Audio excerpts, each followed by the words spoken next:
Yeah, I got it. My name is Drew. I go by Dewey. I want to start by thanking y'all for the opportunity to speak. I think it means a lot that I'm guaranteed a right, even in a spirit of dissent. I live in a country in which I'm guaranteed that by the First Amendment. I also live in a society that encourages us not to only hear each other, but to listen.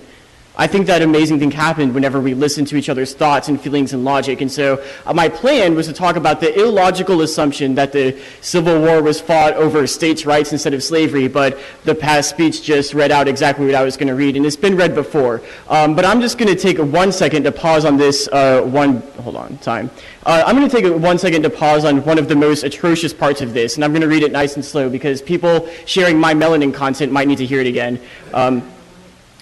That the African race had no agency in their establishment, that they were rightfully held and regarded as inferior and dependent race.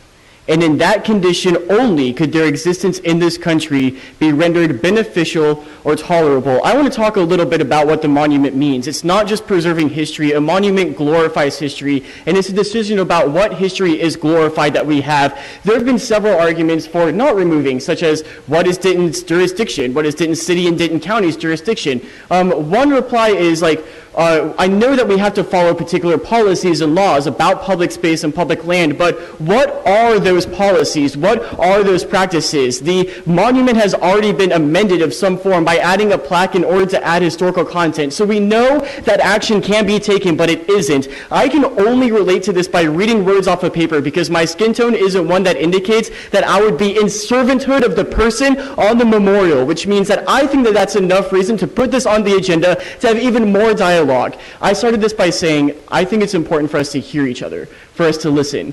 If these words have been heard or listened at all, I think that's enough reason to put this on the agenda. I hope that you do too.